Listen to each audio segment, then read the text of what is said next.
all of our affiliates, ESPN 104.3 in Harrison Mountain Home, ESPN 96.3 Hot Springs and Mena, ESPN 95.3 in the River Valley and Fort Smith, and ESPN 99.5 Northwest Arkansas. Let's get the phone number out there because I know you want to react. Yeah. Not just to the final score of 30-28, but that was there a controversial call in the end of that game? A little bit of a controversial call at the end of that gives Anders Carlson that last shot to kick the game-winning field goal from 39 yards out and send Arkansas to a second loss against one victory.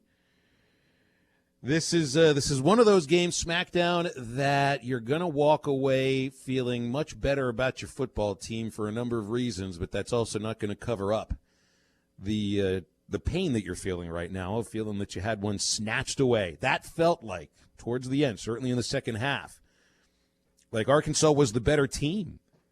The final score doesn't show it, but I think these guys can hold their heads walking away from that stadium pretty high. And there's going to be some questions coming from, I think, our listeners and from administrators at Arkansas as well. What happened on that fumbled snap slash what looked like a fumble, another fumble by or a backwards pass by Bo Nix? So I know that's what you're calling in already about, so let's just get right to the phones. Phone lines are lighting up too, Phil. 877-377-6963 for calls and texts. We will take you right up till 10 o'clock. So let's go to the caller here first. We won't give your names. Just let us know your name when you come on and be nice. Have at it. Hi, caller. You're on Hog Reaction. That's right. Be nice. You're going, well, you can be disappointed. Just some words you can't say. Right. Caller, you're on Hog Reaction. Have at it. Hi there, this is Baker. First and foremost, I just wanted to say that the special teams was definitely awful tonight, and that's been a theme, and that's something we got to address. But I thought this was the game where our offense would get it all together, and we definitely showed that. We strung together some incredible drives on offense, and the defense continues to prove that we have an SEC caliber defense.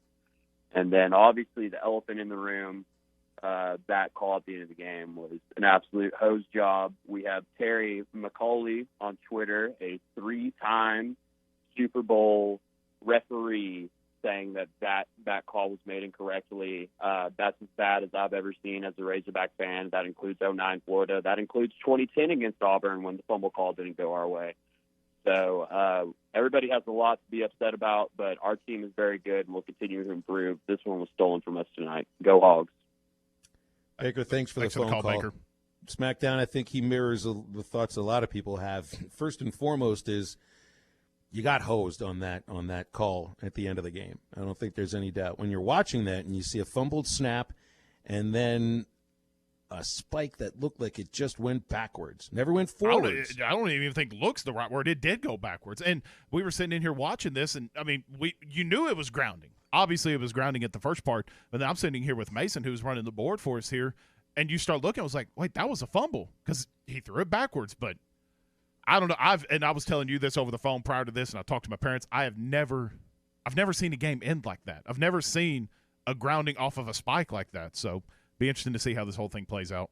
You know, SmackDown, I thought there was another play earlier in the game. I forget the exact moment, but it was in the first half where it looked like there was a lateral in the backfield that never got reviewed for one thing, and that was the thing that I thought at first would have been the most egregious non-call, was just not reviewing what looked like a pretty obvious lateral in the backfield. But well, then this one, then you get the one at the end of the second half, the end of regulation, and it's like, well, goodness, I mean, was anybody ever going to look for something that was a backwards pass, which usually is something fairly obvious? And you counter that in the fumble that was in the first half, and that one was more obvious to not be a fumble just because his elbow was down. But several questionable calls. But other than the ending call, I thought it was like a fairly evenly called game up until that point, and that's what everybody's going to be talking about, and rightfully so.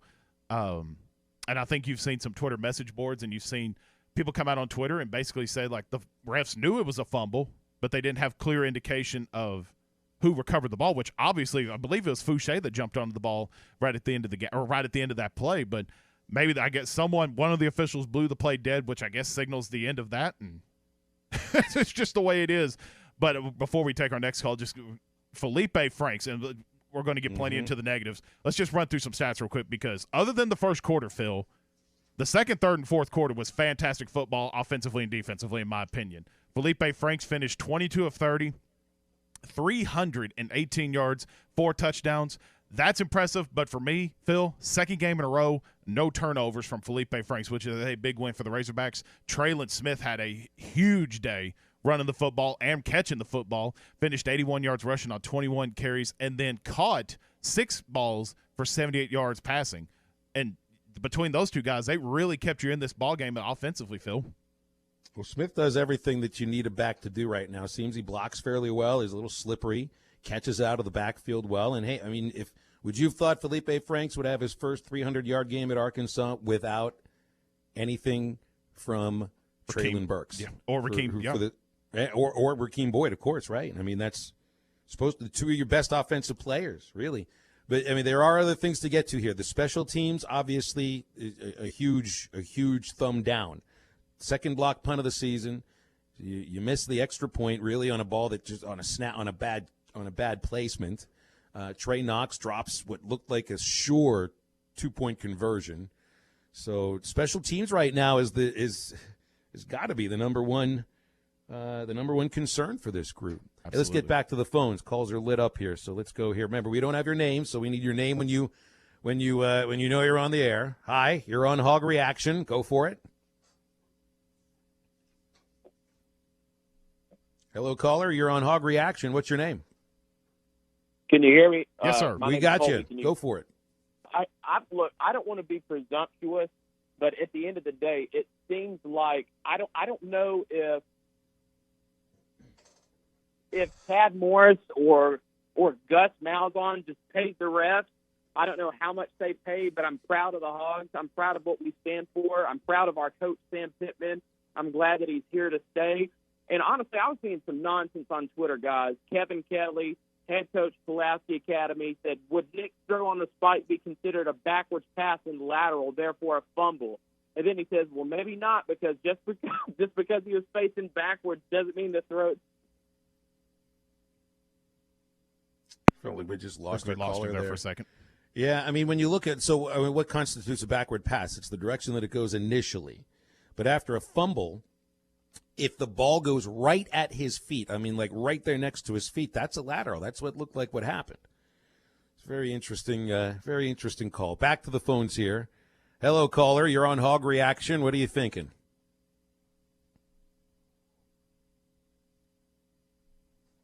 Hello, caller. You're on Hog Reaction. How are you?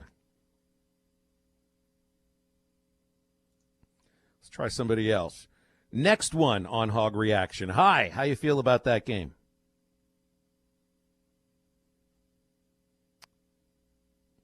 Maybe I might need to start getting some of these people names. That way they know they're they're in here. Probably the best way to go at it. We've got somebody else on hold here. You want to get that person's name before we try to put them on and see what we got? We'll go through some numbers here. So it's 2 games in a row. Traylon Burks unable to play. Phil, I got a surprise for you. Davion Warren. The kid is not a fluke. 5 catches, 95 yards, another couple of touchdowns, 44 yards out, and certainly looks like the real deal is a top-flight receiver right now. And Felipe Franks and he have something good going. All right, I knew he'd be on the line at some point. Hey, Eddie in Clarksville. I know you got to feel 2 ways about this game, Eddie. The boys played well, mostly. They physically belonged on the field. But when you lose one like that, that's a punch in the gut, isn't it? That's exactly right, sir. Still a Hog fan. I'm proud of this team for the fact they displayed on that field tonight with everything going against them. I've seen it many times, sir. You know, Greg Sankey, that's all I want to say. You're the commissioner of the SEC. But time and time again, you're supposed to ensure that all members of your conference is supposed to receive a fair shake, but that doesn't take place in the SEC. I've seen it many times. I was at a game once in the Swamp. The whole crew was suspended, but it still went down as a loss.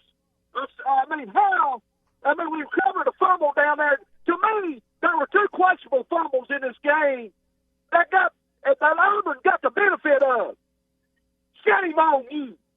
But I tell you, this team, I'm so proud of Coach Pittman. I'm so proud of these coaches and players because now they come to the field with fight, and they left that field with fight, and they just came up a little short. But still aboard the Hog train. I know you got other callers. But I mean, like I said, I've seen it too many times. It's the sickening feeling in your stomach when you don't get a fair shake, to lose a game like that. Thank you for taking my call. Absolutely. Thanks, Eddie. Look, and there's so many things that lead up to that moment that maybe this bad call in the last 10 seconds might not have needed to have the importance that it had. Arkansas will not win games this year when they allow block punts. This happened against Georgia. It's now happened against Auburn. Both have led, the Georgia game almost just a couple plays later to a touchdown. The block punt today, right to a touchdown. Special teams are killing this team right now. You're able to get that punt away. You're able to knock down a couple of extra points. You're able to catch a snap on the extra point. You might not be talking about losing 30-28. You might have ended up talking about winning 28-20. You know what I mean? Special teams right now is doing this team in. This does not need to be a loss today. And I know we're going to blame officials for a bad call. I think you're right about that. There are other factors that go into this. And until Scott Fountain and Coach Pittman clean up punt blocking, more than for anything else, punt blocking, you're not going to win games when you allow a block punt deep in your own territory. Well, you've seen several times. You've seen several times with the questionable 2-point conversions. I know Ruskin and Zach were sharing this on Twitter as well. Just you don't go for two in certain scenarios, which those are game time scenarios, and that's hard to nitpick that situational play. But if special teams could get their act together, I mean, but I think Phil. I know I'm the positive guy and on our show for halftime, but the Hogs overcame every miscue that happened on special teams. They overcame it all, and you still had a chance to win at the end of the game. So that's right. For all the problems, yeah. The problem with that is that you say the if though is the difference. Absolutely, yes, I agree. The if though is the difference that the end that last 60 seconds did not have to mean what it meant. Special teams cost you 9 points at the very least. How many illegal procedures or the illegal formations was there when we punted? There was at least 4 or 5 that I counted on several punts. Multiple, and I think you've still seen some misalignments offensively, special teams as well. So, other things to clean up here. Yes, you can put the blame on officials for a bad call, but that is not the lone reason why Arkansas loses this game. 877-377-6963. Danny's up next. Danny in Russellville. Hi, Danny. Feeling all right? Good, guys. I was disappointed with the call, but I can never remember us ever getting a favorable call in a game-winning situation. I don't ever remember, so I didn't expect it. Now, I was disappointed, like you said, with the special teams, and I believe the defense did not tackle as well tonight. They missed a lot of tackles. I think you're right about that too. A lot of yards after the catch, and a lot of extra yards after the first hit for Tank Bigsby. And that's where Arkansas won the game against Mississippi State, was tackling. Remember, first 2 weeks, what stood out more than anything else, at least defensively, is that this team was wrapping up, taking to the ground. Didn't happen as often today. No, we didn't tackle as well. And really the calls that I'm most disappointed in are the 3 plays after they missed the field goal. We had the ball on 20-yard line, and they sold out to stop the run, and we tried not to lose and would not throw a little safe pass. I'm not talking a razzle-dazzle reverse. I'm talking a safe pass to get us that first down to run the clock out and win the game. Because you knew if we punted it, they were going to be in good field position, and I was disappointed. We didn't try to win the game. 3 straight vanilla running plays. Would you agree? Yeah, absolutely. Let me ask you a question here, Danny. Yes. Has your perception of this football program changed at all in the last couple of weeks? Just watching how they have at least We're physically much stood better up to than we were SEC last year. teams. But Yeah. we're not quite there yet. But I do see, like our offense tonight, you had to be impressed, especially with Franks. He made some really good throws. Now, a couple times he was hesitant and he got sacked. Didn't get the ball out of his hands fast enough, but overall, you had to be fairly pleased with the offense. Defense didn't tackle. Special teams was really bad. And I see us getting better, though, guys. I think if we'll just keep plugging and get the special teams fixed, tackle a little better, get our offense rolling, we can win some games. But thanks, guys.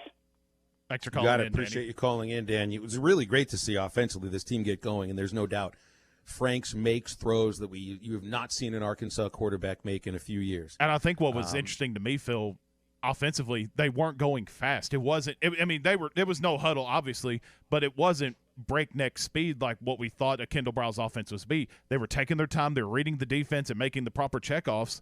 Because maybe except the exception in the first half, this team never was just go, go, go, go, go. You were pushing the ball, but you were always getting the offense ready. And if they didn't see what you saw that come back. And I think that'll be better off for the Razorbacks rather than going complete no holds barred the whole time.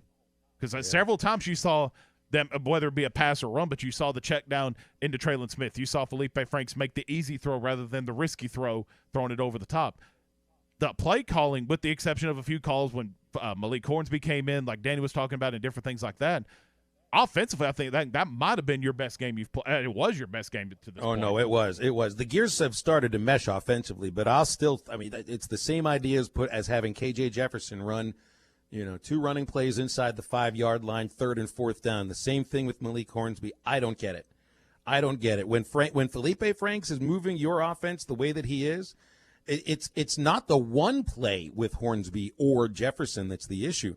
It's the second one. It doesn't make very much sense. Understanding that both Hornsby and Jefferson are mobile quarterbacks, but if it doesn't work the first time around, it obviously hasn't worked the second time around either. And there's some questions I think that'll be coming for Coach Pittman and for Kendall Briles about those specific plays over the next week or so. Absolutely. All right. 877-377-6963 if you want to get on Hog Reaction. We take you up to 10 o'clock, and we've got 3 calls lined up for right after this commercial break. So stay tuned as we react to Auburn 30, Arkansas 28 here on Hog Reaction. This is Hog Football Reaction. Streaming live now from hitthatline.com. Randall Ford is excited to announce their state-of-the-art mobile service van, stocked with all the latest tools and technology needed to service your vehicle. Everything from oil changes, warranty repair, battery, software updates, brake jobs, and so much more. All is done with your convenience and safety in mind. We'll come to your office or home to provide professional service the Randall Ford way. Stop by today at Randall Ford, 5500 Rogers Avenue, or check us out online 24/7. RandallFord.com. Ford, the #1 selling brand in America. Does this place look haunted? No, I don't think so. What about those 2 creepy girls? Come stay with us. That is truly frightening. You know what's really scary? Missing out on Geico's great service. With Geico, you get 24/7 access to licensed agents. Thank you, creepy girls. Want to see our room? We're gonna sleep in the car now. Happy Geico-ween. Switch today for 24/7 access to licensed agents. They say, trust the process. But if enjoyment isn't part of that process, don't trust the process. Michelob Ultra, superior light beer. Enjoy responsibly. AB Michelob Ultra Light Beer, St. Louis, Missouri. New Bud Light Seltzer? Yep. A hard seltzer with a hint of fruit flavor. Yep. Can I try one? Yep. That tastes great. Told ya. Bud Light Seltzer. Unquestionably good. Anheuser-Busch Bud Light Seltzer. IRC Beers. Beer in Texas. St. Louis, Missouri. Winter is just around the corner. At AOG, we realize some customers are facing new challenges because of the pandemic. We're here to help. Our customer service team can offer you a wide array of payment options or direct you to utility payment assistance agencies in your area for help. Please call us at 1-800-842-5690 or visit AOGC.com. Thank you for being a valued AOG customer. We're all in this together. Hi, this is Lindsay White with White Office Machines. For over 90 years, my family's been serving the greater Fort Smith region with the image industry's newest technologies, as well as providing superior customer service through long-term business relationships. As the area's only authorized Kyocera document solutions dealer, White Office Machines provides the best value with high-speed copiers and the latest multifunction printers. Stop by our office in downtown Fort Smith or in Russellville. Follow us on Facebook or go to whiteoffice.com. White Office Machines since 1929. This is Brett Good, former Razorback and Super Bowl champion with the Green Bay Packers. Everyone loves to be on a winning team. That is why I have joined Henderson Phillips Employer Solutions. Henderson Phillips can help you tackle all your employee benefit, health insurance, and staffing management solutions. Plus, I can help you with any commercial or personal insurance need. Come join my team at Henderson Phillips. Call me, Brett Good, at 479-651-2292. That's 651-2292. Metal Mart offers high-quality prefabricated metal buildings, metal roofing, custom trim shop, carports, and more. They strive to be a company where contractors as well as do-it-yourselfers are welcome. Metal Mart assists you in calculating the materials needed to complete your project, all at a rate you can afford. Stop by 7320 Highway 271 South in Fort Smith or call 648-3342. You can also catch them online at metalmarts.com. Metal Mart, the right material for the right price. Woo woo! Beat up sauce alert! 4 new sauces just hit the menu. Listen closely for the lineup. Player 1, pizza sauce. The game day decision of pizza versus wings is now easier than ever. Player 2, lemon pepper. Yep, that's right. Now it's a sauce too. Player 3, orange sauce. Served with a fortune cookie on the side. And lastly, coming in hot, Carolina Reaper. This sauce just moved up to captain, taking over as Beat Up's new blazing sauce. Locations in Little Rock, Fort Smith, Sherwood, Jonesboro, and Conway. Buffalo Wild Wings. Roar! The best TV experience in the nation is available locally with personal service from Wild World of Wireless, your neighborhood professional, Dish-authorized retailer. Dish has the Hopper 3, the most advanced DVR, and delivers a premium viewing experience. Tired of running out of DVR space? With the Hopper 3, you can record up to 2,000 hours of your favorite programming and watch your very own favorite channels and DVR recordings anywhere you go on your phone or tablet. Call now, Wild World of Wireless at 877-305-DISH for more details, or stop by our location at the corner of Phoenix and Rogers, or visit us online at shopwildnow.com. Monthly equipment fees and other restrictions apply. Recording hours vary. 2,000 hours based on SD programming. Remote viewing requires internet connection and compatible mobile device. For the month of October, Frank Bro Furniture is offering no sales tax. That's right, Frank Bro Furniture is offering no sales tax for the month of October. We also offer in-store no credit check financing, delivery, and service after the sale. At Frank Bro Furniture, we are family owned and we pride ourselves in carrying as many made in the USA products as possible. Remember, in October, no sales tax at Frank Bro Furniture, your made in the USA headquarters, 405 4th Street, Barling, Arkansas. Frank Bro Furniture, best seats in the house. ESPN 95.3.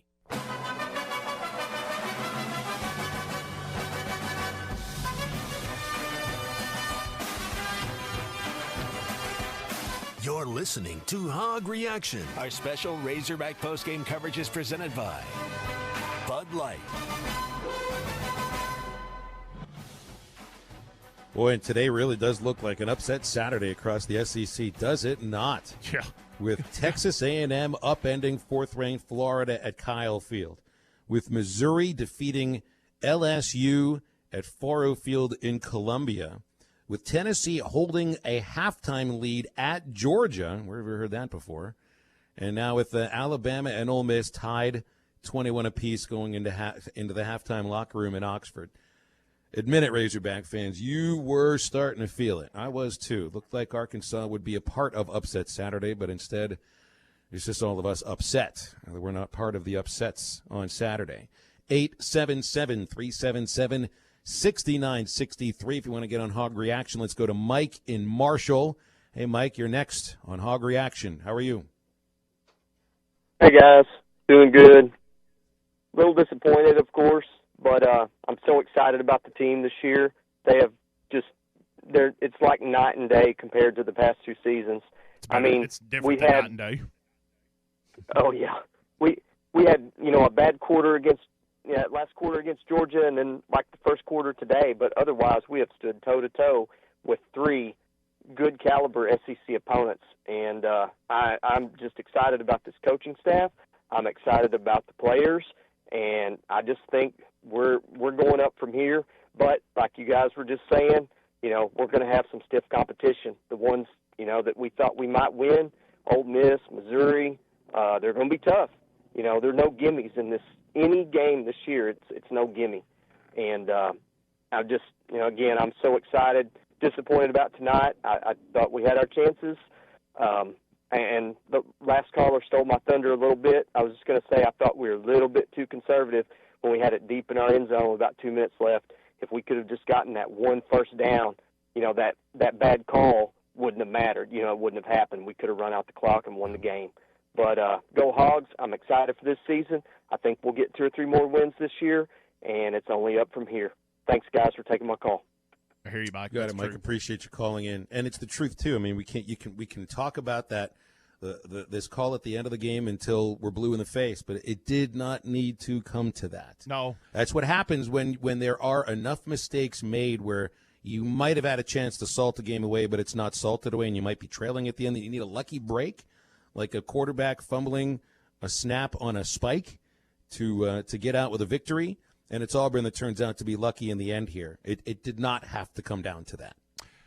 It's a fine line that you've got to walk. I mean, he's completely right. You don't want to be that conservative at the end of the game, but you've run in the risk. And I think at that point of the game, the rain was starting to come back, and you've got to.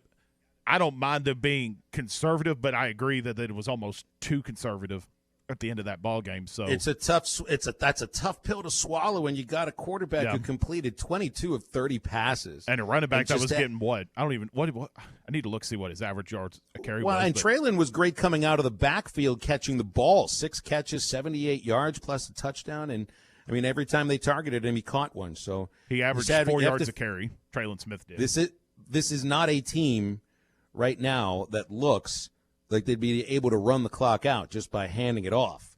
Best way to get those first downs to clinch a game for Arkansas right now is for a pass. Yep. Best idea for us right now is to talk to Kenny in Mississippi. Hi, Kenny. You're on Hog Reaction. You okay? Yeah, I'm good. I'm upset just like everybody else is, but really, I just got a few things I want to say. First off, this really reminds me of what happened to us back in 2009 when Malcolm Shepard got the unnecessary roughness call when somebody came up trying to block him and he laid that guy out. Yeah. And we got hosed against Florida back in 2009. And if this team turns out to be anything like those teams back then, we got something real special brewing up on the hill, and I'm excited about that. And the second thing is I'm excited about the direction of our program. We're doing a great job up there. Coaching staff is doing a phenomenal job. We're fighting. We're coming back. Hog Nation, and we're all uniting again. We're getting behind this staff. We're getting behind this program, and there's really no division in the fan base right now, and that's such a great thing. And then number 3, I really do bet that Tommy Kraft is happy right now, and that him and Gus and Chad can all get together tonight and have a powwow because I know how much of a Gus lover he is. So I'll let you guys go, and with that being said, I'm off. Woo pig. All right, I appreciate you calling in and reminding us of your opinions on Tommy's, I don't know if you could say relationship with the Malzahn family or not, but hey, good call. Let's see, who's up next here? Brandon in Fort Smith been on. Oh, I just hung up on Brandon. Let's have Brandon call back, and I'll put him back right on there. Sorry about that, Brandon. Miss Lisa. Hey, Miss Lisa. You all right tonight? How's it going? Real quick, and I'm going to be nice. I've been on the phone with Eddie Hillis, who is a local referee here, football referee for high school. And I talked to Nan Gatlin, Noah Gatlin's mother.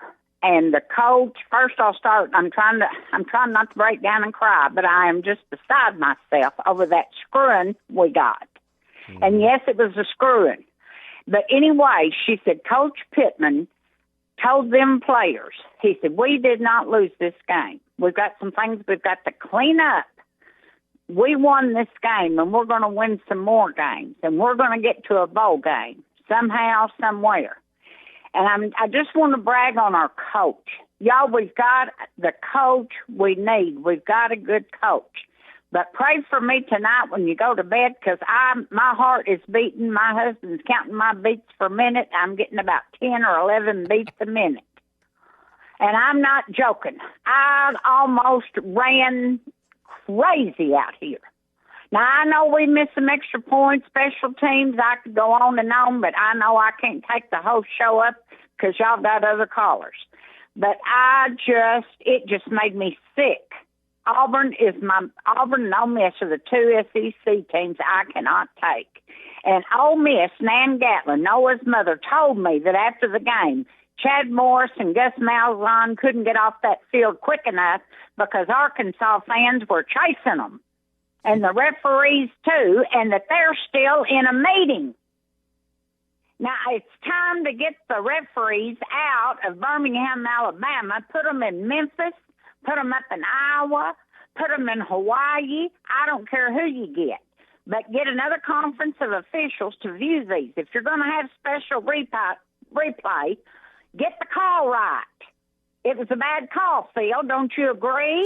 Well, I mean, and I don't think could they review that call after the whistle was blown? Is that the situation that you were dealing with here? Yes, they could have. Eddie said it was a blown call, and the referee even told Sam Pittman that after the game. And Coach Pittman said that he was. Coach Pittman said this probably just was after the play, not after the game. That it was not a backwards pass. Maybe he was told something different once the game was over. I'm also interested to see, this SEC officiating Twitter feed. Think we're going to hear anything from them this week on this? Probably not. Well, let me tell you, every time, if we're going to get screwed, at least give us a kiss. Now, I'm sorry, I'm trying to be nice, but there's nothing that upsets my goat when somebody messes with my Razorbacks. We got screwed over tonight, and we played so well. Like the gentleman that called before me. It's just the whole thing is so different to watch. And last year we could lose, and I wouldn't even get upset because it'd be by 50-something points, and there wasn't nothing to get upset about. But anyway, we'll come back next week. We'll be over this. But I'm telling you, these referees, you remember the year, Phil, you may not. Matt, do you remember the year that the referees went on a 3-game suspension? That was, I believe that, Miss Lisa. I believe that was Curls. Yeah, it was, I think it was Phil, wasn't that a previous call talking about the Florida game? It was after that? That's right. Yes, that was 2009. Yes. 2009, yep. Okay, well, the rumor has it. Now, this is a rumor, and I'm getting off here now. The rumor has it that referee and S'more's going to be are going to get the same thing they got in 2009, and they're in a meeting right now. Now, I was told that by someone that I believe. If I had got out and told it, you'd have just had to say, well, that's Miss Lisa on one of her hottie toddies. But this is the truth. Well, I'm getting off here, and if I don't call no more, y'all come checking on me. Miss Lisa, we'll be expecting you on halftime tomorrow. Lots of deep breaths lots of deep breaths and a couple of stiff drinks, and I think you'll be okay, Miss Lisa. Have one for me and Phil. That's right. Appreciate you, because we can't have one until the show's over. That's Miss Lisa calling in with us. The official that I think is targeted here by Arkansas fans is Jason Autry, and I would imagine sometime in the next couple of days you might hear something out of the SEC office. ACC has done this. Pac-12 has done this. I think the SEC has too, and they've admitted an error by the officials. You can't change the outcome of the game, but officials can be suspended or taken off of a certain assignment that would be viewed as being a good assignment. So next couple of days ought to be pretty interesting, at least when it comes to this. I want to play this sound. Me and you talked about this earlier, and you can hear the disappointment in Sam Pittman's voice. Here, this is coming off of Twitter here. This comes from Kyle Duckebaum asking the question from KATV, what he saw on that final play, and you can just hear the heartbreak. Sam, what did you see from your perspective on the spike play? Same thing you did. The ball went backwards 6 yards. I saw a fumble and a spike that went backwards 6 yards.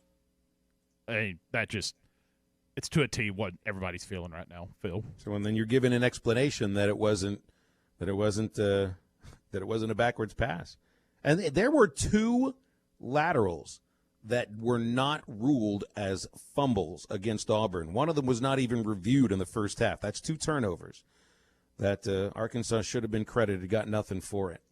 877-377-6963. Brandon is back with us in Fort Smith after I unfortunately hung up on him. Hi, Brandon. My apologies. You doing okay tonight? Yeah, man, doing pretty good. How about y'all? I'm all right, Could except be for better, hanging my up on friend. listeners. It happens. It happens. Man, oh, man. Just a couple of plays on special teams away from winning that game. Mm-hmm. That's what it comes down to me, really. I mean, if you erase, if they get the punt off out of the back of the end zone, heck, if you don't have the 2-yard penalty that essentially pushed that pushed Carrot into the very back of his end zone, maybe you would have been able to get that punt off. That's 7 points there. 2 flubbed extra points, one of them being a 2-point conversion that should have been caught. To me, that's the game right there. You know, should they have won based upon this fumbled snap and backwards pass that didn't get called? Yes. It shouldn't have come down to that, though. No, it definitely shouldn't have came down to that. Honestly, I mean, the offense played fantastic compared to what we've been seeing even the last few years and even lately. I mean, it's astronomically better. And then you've got our defense, which, granted, yes, they did not tackle great, but you know they still played very well against a top caliber team in Auburn. You know, so the only thing is those miscues on special teams.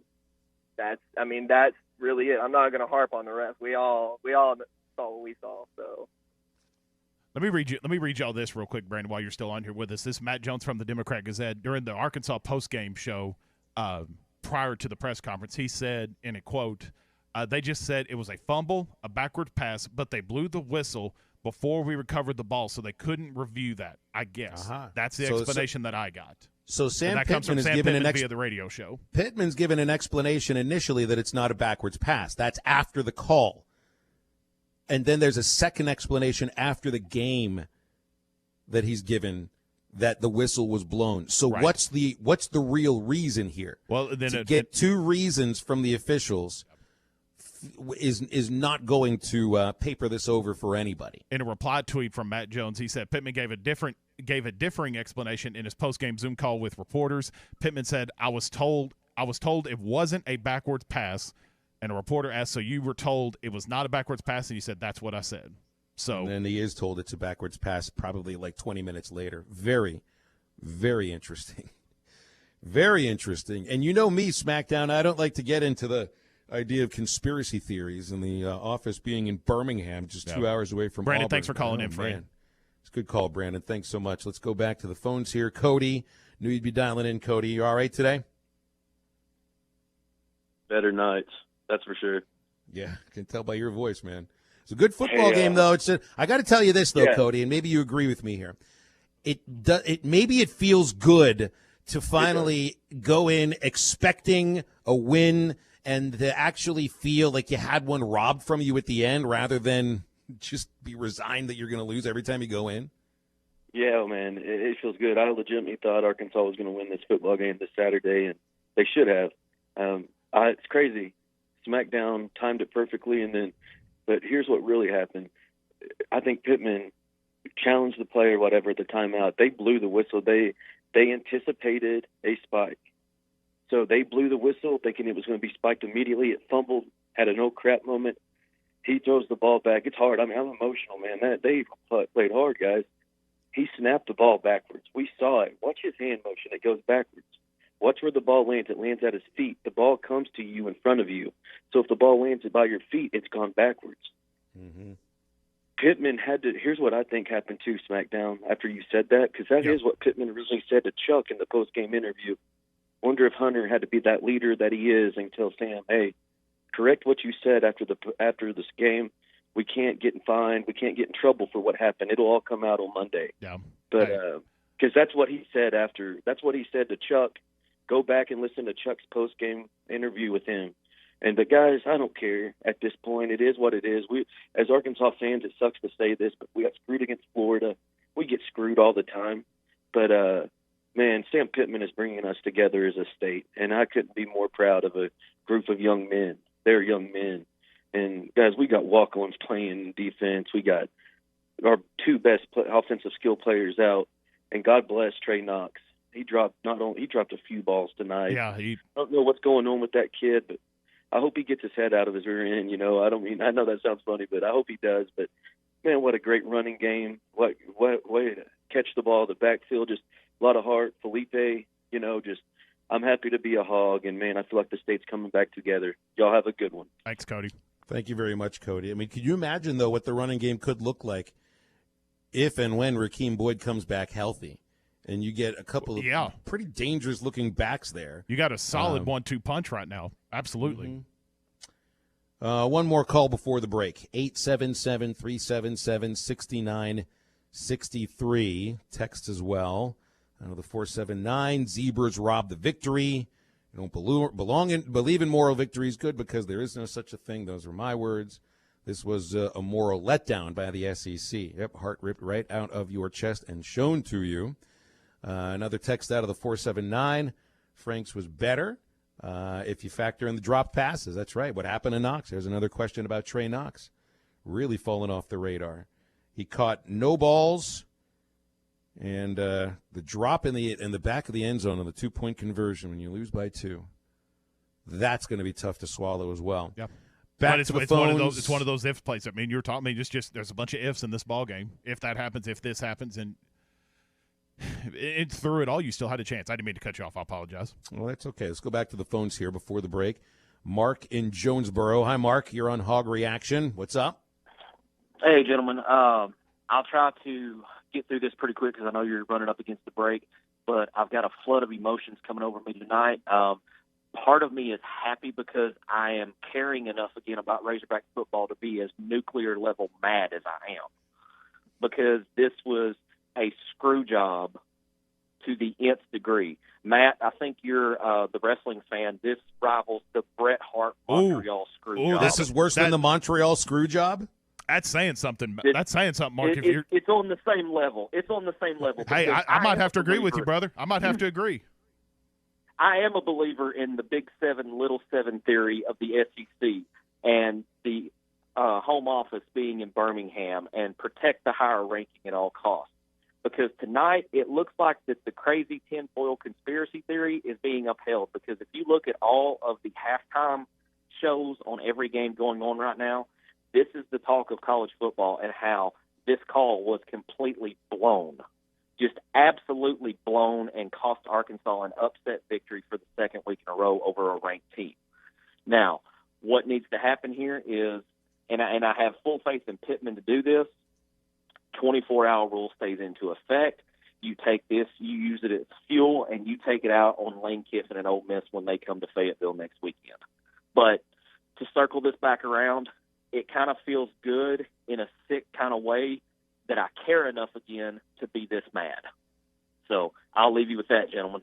Thanks for the I call, think Mark. You make a great point. And, I think certainly Chad Morris' second season, and probably because of the first season as well, just because you didn't have any expectations going into it. You were resigned going into each game, that you were just hoping to not see Arkansas get destroyed. Yep. And, of course, that's what ended up happening more times than not. This team shows a lot of heart right now. And I think next weekend against Ole Miss, you'll see that heart on display in a way that they haven't really had to show in these first 3 weeks. You got beat by Georgia, fine. Georgia's a great football team. On the road at Mississippi State, outstanding victory. Signature win for Sam Pittman, and one that I think all of us will remember just because it snapped that long losing streak. Yeah. This one here, this is where you had a victory ripped out of your hands. In a couple of ways. One by yourself, poor special teams, unable to run out the clock in the last couple of minutes. And sure, the officiating's a big part of this too. This team is coming back to Arkansas, and I know nobody would say they should be hanging their heads. They are hanging their heads because it hurts, and it should hurt when you lose a game that you thought you had in your grasp. It should hurt. You shouldn't feel resigned to losing just because. That's what Sam Pittman has done to this team. That's what this team is doing for the fan base. That's why you feel that pit in your stomach right now. That's why you're angry. If we were to do this show a year ago, we wouldn't have the calls lit up the way that they are. Yep. This shows Sam Pittman is leading a resurgence of Arkansas football. 877-377-6963. We'll talk with Tommy Kraft about that call at the end. He might know. So stay tuned here on Hog Reaction.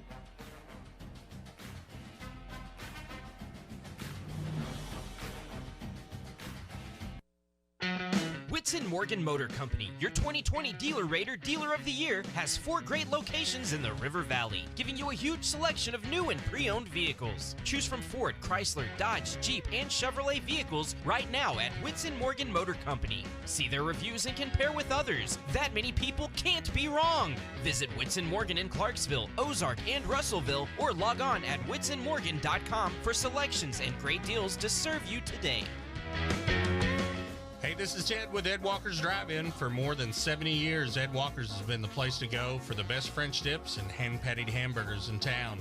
Blue Plate Specials served Monday through Friday, and we're still the home of Fort Smith's only 5-pound hamburger. We're open 10 a.m. to midnight, 7 days a week. Call ahead for pickup, 783-3352. Ed Walker's Drive-In, 1500 Towson Avenue in Fort Smith, where the legend lives on.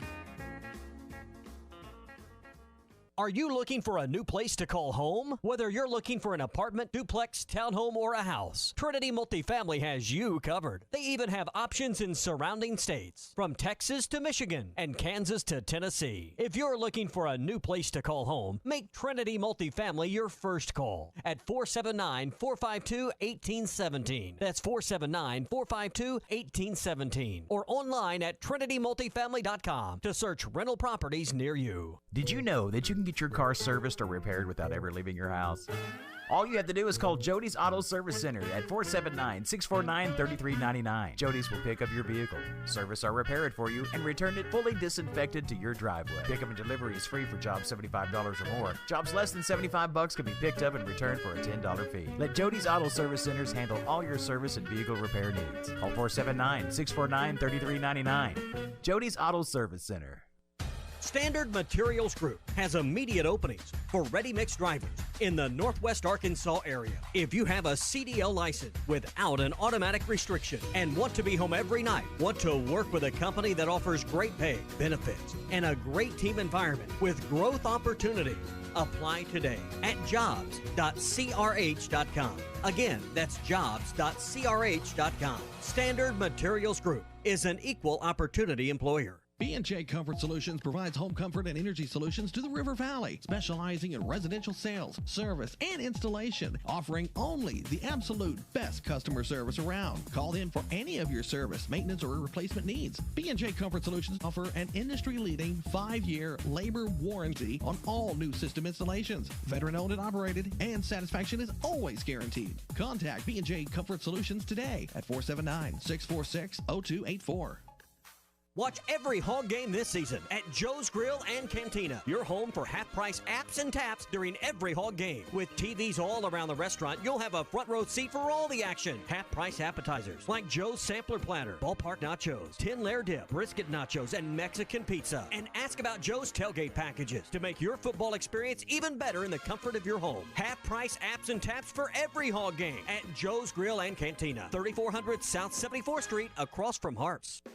Hello, sports fans. I know you are ready for sports to return. Hi, this is Sherry Traylor with Floyd Traylor Honda, and we have been proud to be your local hometown dealer for over 43 years. Come out and see us at 3200 South 0th Street and see all of our models we have in stock. Or give us a call at 479-434-5975. And you can check out our full inventory online at trailerhonda.net. And remember to please buy local. KERX, Paris, Fort Smith. 2 seconds, 1 second, he lets fly with a shot. From the Busch Light Studios, this is ESPN 95.3.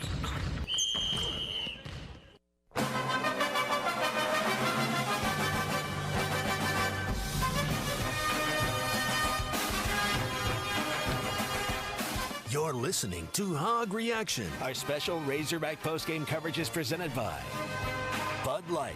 Go to Tommy.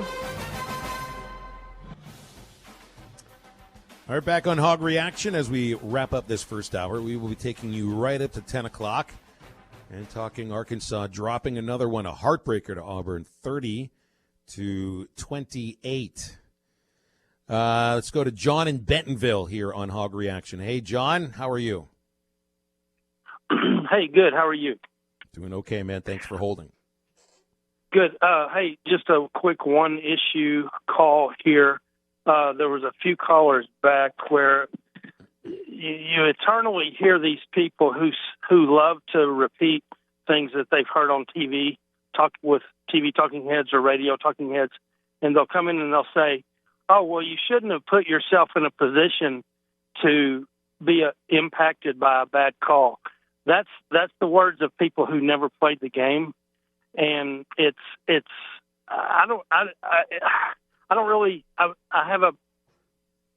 I'm confused at what they're trying to accomplish when they say things like that. Do they just want to call in and repeat stuff that they've heard before and write down in their diary that they called a radio show? I don't get that. I don't understand what point you're trying to make here, John. Like if I really don't understand the point you're trying to make. Can you flash a little spotlight on this? Yeah, if you're raising chickens or if you're baling hay, you're taking things down to a science where you're doing what you're supposed to do, and then the refs pull the game away from you. Okay, then it's John, not I'm sorry. When you cost yourself 9 points through allowing a punt block in your own end zone and mess up on 2 extra points, that's 9 points right there. 9 points when you lost by 2. So that has nothing to do with chickens. That has nothing to do with agriculture. And I'm sorry, but I don't understand your point, and I disagree. Let's go to Tommy Kraft, who's called in here. Tommy, can you tell us about this last call that we're all up in arms about? And not the caller that we just had on here, but the call specifically on this potential fumble / backwards pass. Was the whistle blown? Sam Pittman got 2 descriptions of what happened that are diametrically opposed here. So can you flash a little light on this for us? What I saw, first of all, it's a strange and unusual play when let's back up to the rule. On a hand-to-hand exchange to ground the ball to stop the clock, it has to be a clean snap, which it wasn't, and then he fumbled it, picked it up and threw it into the ground, which you cannot do by rule. Had he thrown it forward, had Bo Nix thrown that pass forward, we have no issue. Problem was he threw it backwards. And as the referee, you probably don't process that, because I can tell you, you can referee 1,000 games over 100 years and probably never see that. It's not something you're thinking about or looking for as a backwards pass on a play intended to stop the clock. He probably thought about it in that 10th of a second after he had blown his whistle. And at that point, the whistle stops the play. And I heard Sam on the postgame talking about an inadvertent whistle. And ultimately, that's what I saw, because the referee clearly comes in signaling incomplete pass. You wouldn't signal incomplete pass without a whistle. Mm-hmm. Now, the other part of that is Arkansas could, and that's a spot foul in college football. Loss of down, it basically would be a sack. There's a 10-second runoff. Arkansas could have been given the option, or should have been given the option, to decline the penalty and keep the 10 seconds, which you would have needed at that point, instead of going to 7 seconds, retaining the clock at 17 seconds at that point. So that would be the other thing I would question. But it's a strange and unusual play. It was a mistake by the officials. It's a play you'll probably not see again for a number of years. But no question there was a mistake by the officials on that play. What about the idea of what we just spoke about with the last caller? We will obviously have to focus on this non-call at the end, and I think all of us would like to hear something out of the SEC office, at least to justify the idea that there were 2 different descriptions given to the head coach as to what happened. But if you look at again, poor special teams play once again for Arkansas, they didn't really have to be in that position to where they needed the luck at the end. Plus, I mean, if you're able to get one first down on that last drive, maybe Auburn's not in that position. So, there are other factors that go into this. We just end up getting stuck on the bad call. That's absolutely right. I mean, if you don't mishandle the punt play in the end zone that cost you a touchdown that you gave to Auburn in that situation, if you get 1 or 2, I guess ultimately 2 of your extra points, you don't look like Charlie Brown on one of those. It's a different outcome. It's a different the different scenario that plays out at the end of the game. As I was on hold, as Matt called and asked me to come on with you guys and was listening to the last caller that was ahead of me, it's as though it's okay or understood, accepted that, hey, players and coaches are going to have moments where things don't pan out right and mistakes are made throughout the game. We understand that. Coaches aren't going to make the right play calls in every moment. Players are going to make mistakes. Things are going to happen through the course of a game, right? That's sports, right, Phil? Mm-hmm. Absolutely. So aren't officials going to have moments where mistakes are made? Now, you get to the end of the game, inside the last 5 or 6 minutes of a football game, the last 4 minutes of a college basketball game, you need to operate. If you're in a game of this magnitude, you need to operate at a high level of efficiency, a high level of accuracy. That's why you're in these games. Didn't happen today. Doesn't excuse the mistake, but the idea that the officials never make mistakes, or the idea that they're not mistakes, they're done on purpose, is just, that's what I don't understand. Listen, nobody wants to be in a position where they make a mistake. These aren't done on purpose, I assure you. It's a mistake. Got Tommy Kraft of the Morning Rush here with us on the Hog Reaction Postgame Show. Boss, when you look at, let's look at the positive, because other than that game-ending call, and I want to focus on two specific players. First, Felipe Franks had himself a fantastic day, a second game of improvement. Final stat line was 22 of 30, throwing for three. The two things I really took away from him: throwing for 300 yards, 318 specifically, 4 touchdowns, and Tommy, no turnovers for your starting quarterback. Felipe Franks grew up a lot in this ballgame, I think. Yeah, we got the opportunity to talk to Quinn Grovey on the bus yesterday. He said, there's 2 Felipe Franks out there, the 10-win Felipe Franks, the 4-win Felipe Franks. Well, I think we saw something closer to the 10-win Felipe today. So maybe this is a sign, guys, of things to come. And, Matt, I think he was one player. Then I think what the other thing that stood out to me was Traylon Smith. I mean, yes. If Rakeem Boyd is out another week, you're not as nervous about it, Dad. You've got a serviceable 1A, I would even say. I would say Traylon Smith, while he's not Rakeem Boyd, that gap between Boyd and Smith, at least in my mind, has closed. And we're watching Ole Miss right now in a battle that Alabama's pulled ahead in. At least they were ahead of Alabama, just pulled ahead when I got on the phone with you guys. That game right now is 35-28 Bama. I think if you had to go in that game next week with Traylon Smith, you'd be okay. You'd be comfortable with that. You'd like to have Boyd out there, but you'd be okay with Traylon Smith as your running back. He impressed me today.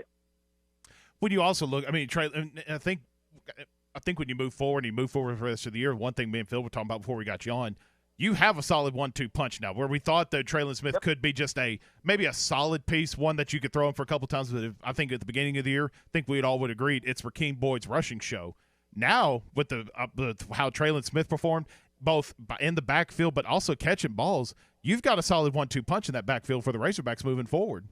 I think the question is, how do you get them on the field at the same time, right? Yeah. How do you make both of those guys weapons simultaneously where, we're going to, is one going to catch it, one going to, run it? What are the options here that Kendall Briles has? How do you create some packages? I don't think you can do that down in, down out. But I think there's certainly some options to get Boyd and Smith on the field at the same time and really put some defenses like Ole Miss perhaps next week on their heels. Maybe you don't bring that out until after the bye week. Don't show it yet. Maybe you work on that during the bye week. I don't know. Coaches figure that out. That's what they get paid to do. But I'd like to see those two guys play at the same time. Where does Scott Fountain and the special teams unit go from here? Because we've talked about we needed improvement, and they really struggled today. And you could point to several opportunities where you could have had the lead, whether it be missed field goals, blocked punts, different opportunities like that. Where does Scott Fountain and the special teams unit go from here? Back to the practice field, I guess. I mean, it's got a long ways to go. I saw some tweets from folks that he's coaching for his job. Listen, no one's coaching for their job 3 or 4 games into the season. I mean, that's ridiculous. Now, special teams has been underwhelming. Has been the most disappointing part of this team, because we all thought, hey, you got a coordinator for special teams. This is going to drastically improve, and it's no better now than it was under Chad Morris. So that it's disappointing, and as frustrating and difficult and hard to swallow as the officiating was at the end of the game, you can't sidestep the fact that special teams cost you this ball game today. You can blame it on officiating, and that's fair. But special teams is the difference in the outcome today, and there's no way around it. Tommy, let's see here. I wasn't all that impressed with Auburn offensively, with the exception of Tank Bigsby. Kid looks like he's got some power and a body that's not quite as big. But as far as what Chad Morris is doing with that offense, as far as Bo Nix becoming more of a complete passer, I'm just not sure if I saw that today. What did y'all think of Arkansas's tackling and pursuing in the first half? Very surprised. The first half was a different defense. I thought the second half was much better.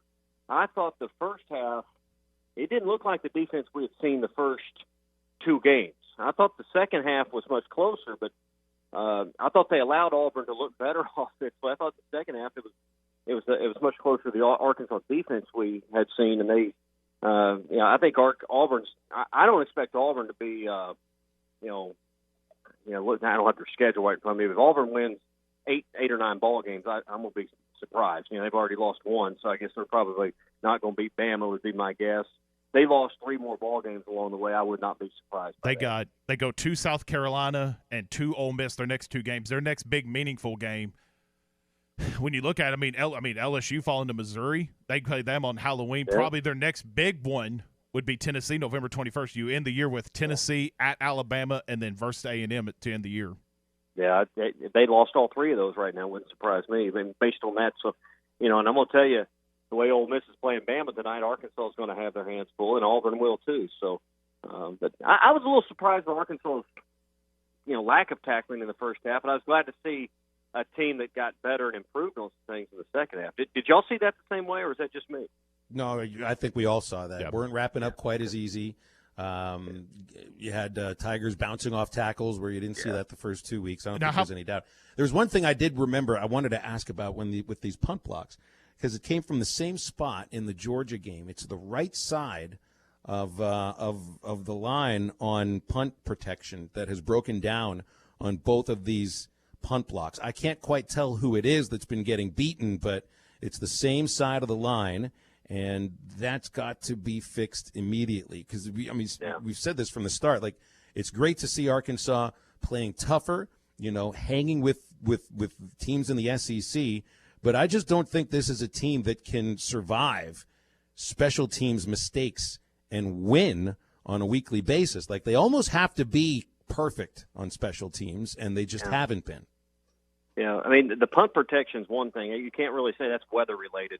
Some of the issues with the extra points and the snap, the one that got on the ground, maybe some of that is weather related. But whatever it is, you better get it fixed because obviously Arkansas has put some things on film that with the punt protection, teams are going to attack, and you better figure out either changing up the blocking schemes or changing the personnel because particularly when you're backed up in your own end zone or the shadow of your goalpost or deep on your own end of the field, teams are going to pin their ears back because they know you're vulnerable and they know where the pressure points are at now. So, we'll let coaches analyze film and figure out what it is, but it certainly looked like they came unblocked again today. So. There was the other what was the other thing I wanted to ask about here? It was SmackDown. Go ahead. I lost my train of thought. Me and you might be asking the same thing. Tommy, I wanted to ask you and kind of get your thoughts on this because we saw it during the Georgia game Mississippi State game, when K.J. Jefferson came in after Felipe Franks had just drove him down the field perfectly, and you saw K.J. Jefferson, Mississippi State, come in for back-to-back plays and get stuffed at 3rd and 4th and goal. You saw the same thing again, this time with Malik Hornsby. What?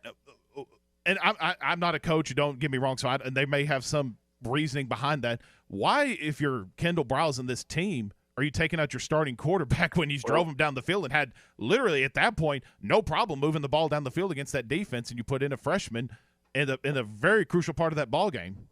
Now, I was having dinner after the game, so I haven't read much of anything in the post-game quotes and comments. So there was no injury. There was no reason that Franks came out other than coaching decision. Yeah, I want to ask all that before I made a quote or a comment on it because I'm as befuddled as you guys. Well, there was at one point when he came out, the cameras panned to him, and he looked like he had the breath knocked out of him at one point. And before we had you on, we were talking on here with me and Phil towards the end of the game, and you probably caught this. He kept stretching his wrist or his tightness in his hands. So I don't know if that had anything to do with him coming out at that point of the game, but it sure seemed like it was more of a coaching decision than an injury decision. Yeah. Ole Miss has just tied Bama, by the way. So it's 35 up in Oxford, but that's a heck of a game going here. You got to wonder. That was my first thought. Is there something wrong? Because you think you'd learn from that I guess lesson or learn from that situation a week ago that you don't pull Franks out in that moment. But clearly, once again, at the 5-yard line, Riles and his staff like doing something different. Now, it made me wonder, though, there was something physically wrong with Franks, and that's why I was asking you guys, because it's still head-scratching because neither week it's worked out. At least I guess you didn't fumble the ball this week. You can point to that, but you gained no yards. You stretched it out to the sideline. He was tackled at the 5 once and the 4 again, and that was it. So, 2 more things I want to touch on here, Tommy. I'm as puzzled as you guys on that deal. I don't get it. So clearly, here's what I would say. They're seeing something in practice. I don't think they're doing it emotionally or without. There's been a conversation and a decision. There's reasoning behind in the coaches' meeting rooms to do this. Yeah. They're seeing something in practice that leads them to make this call. It's just not happening in the games. They're not doing it on a whim. I don't think they're doing it on a whim. And I just don't understand why to keep the younger quarterback out there on 3rd and 4th down, because it's blown up twice. Like, to do it for one play, I can see it for a change of pace. Back-to-back plays, look, I understand. I'm a layperson with this stuff. I hate to criticize coaches on play calls, but those ones made me scratch my head. Yeah, my only guess, and this is just trying to apply logic, they're seeing something in practice that gives them reason to believe it'll be successful in a game. Because why else would you do it? Why else would you put that in a game unless you've seen something in practice that makes you believe it will work? Yeah, that's the only reason I can think you do it. We all thought we saw a lateral in the first half that wasn't called, wasn't reviewed. Pretty sure I heard the broadcasters mention it too. Mm-hmm. Did you see that? I mean, and who's that on? Is that on Sam Pittman for not pointing something out, or is this something that the officials should have reviewed to begin with? I thought it was pretty straight. I didn't think it was an obvious lateral. I thought it was straight down the line. I mean, in real time, you get a look at it. I didn't think it was a play that was egregiously missed. I remember the comment there, but it was close, and pretty much the officiating principles are if it's close, it's forward, and it was pretty close. So okay. All right, Tommy, we'll leave it there. I will say this, though, and we've had a couple of callers point this out. It's like this weird good feeling to know that you feel awful today because you thought you should have won a game at Auburn. Like, when's the last time you could say that? So I feel like if we were to do this show a year ago, we wouldn't have the calls we've been getting today. No, people care again. People care again. You feel like, well, you weren't the better team for 4 quarters, but you were the better team for the last 2 quarters. And, Auburn was the better team in the first half. Arkansas was the better team in the second half. But, the special teams ended up costing the game, and you hate to see an officiating mistake be the difference. But that's ultimately how the game played out. And it's a 4-quarter game, and your special teams in the first half was too much to overcome in the end. Well, we definitely are not short of anything to talk about on our station we got the next week. We got our show prep done for Monday. Let me ask you guys this before we go. Is Ole Miss going to do the unthinkable? Is Saban getting ready to go 20-1 against former assistants? Hey, with everything that's been happening today, I mean, would you have woke up this morning and thought Missouri would have outscored LSU? I mean, no. This whole day's been crazy, and right now I didn't think it. OU Texas would go 4 overtimes. It's been a great day of just watching football. I thought Clemson Miami. I've got 2 TVs going out here. I thought that, and that game's in commercial right now. I thought that would be the game of the night, and no, it's number 2 Alabama against unranked Ole Miss right now. That is the game of the night. Well, it should be a good one at Arkansas and Ole Miss next weekend at Reynolds Razorback Stadium, and I know we'll be talking about that all week. Tommy, appreciate you chiming in here on Hog Reaction. Thanks for your thanks for calling, expertise. Guys. You got it. Y'all have a good rest of the weekend. Thanks, Tommy. All right. Well, we want your reactions as well, Razorback fans. We got PA and Texarkana on hold when we come back, 377-6963. PA is on hold. We got more lines lighting up. Text to read, and we'll get you some updates across the other games around the SEC. Final score, 13th-ranked Auburn survives against now 1-2 Arkansas. Final score 30-28 Tigers. And we'll come right back, continue to chat it up on Hog Reaction. This is Hog Football Reaction. Streaming live now from hitthatline.com. cleanings, checkups, and cavities, have Dr. Chang's dental practice at capacity. Patient in room 1 is getting a root canal. The x-rays in room 2 are going to have to wait. We're down to 1 hygienist. It's time to hire. I need Indeed. Indeed you do. The moment you sponsor a job on Indeed, you get a short list of quality candidates from our resume database. Indeed delivers 2.5 times more hires than the other branded job sites combined, according to Breezy HR 2019. Visit Indeed.com/credit and get a $75 credit for your first job post. Terms and conditions apply. College football, it's the game you wake up early on Saturdays for, even though kickoff isn't until 7. The game where the Goodyear blimp becomes a Hall of Famer. The game that goes just beyond school spirit, fandom, or love of the sport. It's the game where the comebacks happen. It's the game where anything can and will happen as long as you have the drive. Because college football is the game that moves you. We get it because it moves us too. Goodyear, more driven. Up to $7,000 off on 2020 Ford Escapes at Harry Robinson Salisaw Ford, 1 mile south of exit 308 off I-40 in Salisaw. One of the most popular models in the Ford lineup is the 2020 Ford Escape. Hey, it definitely is. You know, the engineers did it right with Ford. They come out with this brand new body style this year. It is an absolutely beautiful car. And hey, right now's the time to buy it. You get the new body style and you get up to $7,000 off in rebates. Hey, come down here and take advantage of what we have going on down here at Harry Robinson Salisaw Ford. And with a discount like this, we're talking payments under $400 a month. Hey, definitely less than $400 a month, guys, with approved credit. And hey, don't forget about those Ford Pass rewards. Take advantage of that. That's almost free maintenance for almost 2 years. So hey, you get the new body style, up to $7,000 off, and your maintenance paid for some time. So come down here and see us. Take advantage of what we got going on. All right, $7,000 off on 2020 Ford Escapes, but only at Harry Robinson Salisaw Ford, 1 mile south of exit 308 off I-40 in Salisaw. Hey, this is Ted with Ed Walker's Drive-In. For more than 70 years, Ed Walker's has been the place to go for the best French dips and hand-patted hamburgers in town. Blue Plate Specials served Monday through Friday, and we're still the home of Fort Smith's only 5-pound hamburger. We're open 10 a.m. to midnight, 7 days a week. Call ahead for pickups, 783-3352. Ed Walker's Drive-In, 1500 Towson Avenue in Fort Smith, where the legend lives on. Attention Arkansas Valley Electric Cooperative members. Do you need a better internet provider? One who treats you like a member and not a number? Then check out our new fiber internet services from Wave Rural Connect. We are bringing state-of-the-art, high-speed fiber, internet, TV, and phone services right into your home. If you're an Arkansas Valley Electric Cooperative member, go to waveruralconnect.com to sign up. That's waveruralconnect.com or call 1-833-4WAVE-RC. Arkansas Valley Electric Cooperative and Wave Rural Connect, changing the communities we serve. Hi, this is Melissa, owner of True Grit Running Company. There's nothing scarier than foot pain. Whether you're suffering from plantar fasciitis, bunions, or maybe you're just sore from being on your feet all day, we have something that can help you. From braces and massage tools to inserts and game-changing shoes handpicked for you, we've got you covered. Don't let hurting feet spook you. Visit us at True Grit Running Company, 6808 Rogers Avenue, Suite B, behind Chick-fil-A.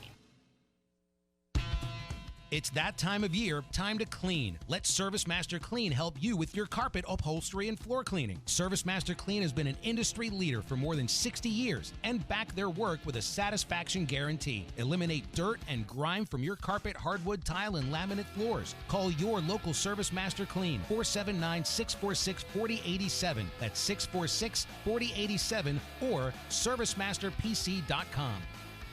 Doe's Eat Place is now open to serve you the award-winning steaks you've been missing, along with your choice of drinks from the largest selection of wines, beer, and liquor in the River Valley. Doe's Eat Place is open Tuesday through Thursday 5 till 9 and Friday and Saturday 5 till 10. Doe's Eat Place welcomes their loyal diners back and new diners to experience the best steaks, atmosphere, and service in the River Valley. The patio is also open for your dining pleasure. Just call for reservations. Doe's Eat Place, 422 North 3rd Street, Fort Smith. Hertz Car Sales has been serving the River Valley for over 40 years and takes pride in offering exceptional service. Whether you're looking for a car, truck, crossover, or SUV, Hertz offers a big selection of the most popular brands. They're friendly, offer a no-pressure car shopping experience, and their vehicles are high quality and priced competitively. New inventory is arriving daily and trade-ins are always welcome. So make the short drive to 2810 Midland Boulevard, give them a call at 783-1722, or check out their line of quality pre-owned vehicles at buyfromhertz.com. Here we go. From the Bushlight Studios, this is ESPN 95.3. For this town is a pigskin paradise. KERX, Paris, Fort Smith.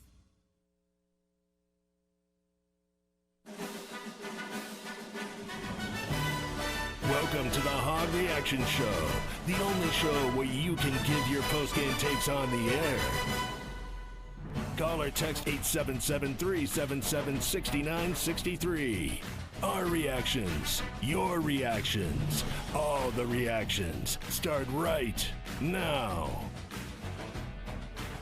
Arkansas drops it 30-28 against number 13 Auburn. Tigers now 2-1. Arkansas dropping 2 of the first 3 games of this 10-game SEC schedule heading into next week against Ole Miss.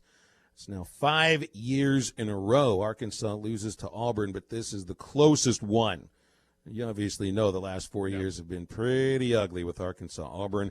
This also ties for the lowest margin of victory ever in the all-time series with the Tigers and Razorbacks. Yep, Auburn beat Arkansas 9-7 in 2007, and Arkansas does have a 2-point win, a couple of 2-point wins over him, in fact, including one back in 1995. Real quick, 877. Go ahead. No, I was going to give the number, then it's all you. 877-377-6963. Calls are lighting up. And SmackDown, what do you got? I was just going to read, if you're just not tuning in, just real quick on the stat line for you guys that are just not tuning in. Felipe Franks finished the day 22 of 30 for 318 yards, 4 touchdowns for a QBR of 90.4. Which is incredible right now, I think, in my mind. Traylon Smith finished with 80 yards rushing on 21 carries. Felipe Franks added 28 yards rushing. And then you had a lot of receivers get in on the action. Davion Warren had 2 touchdowns tonight for 95 yards. Mike Woods had 81 yards receiving for a touchdown. And then Traylon Smith caught a touchdown out of the backfield, and he had 78 yards receiving. Bo Nix, the Auburn quarterback, finished with 187 yards passing, 1 touchdown.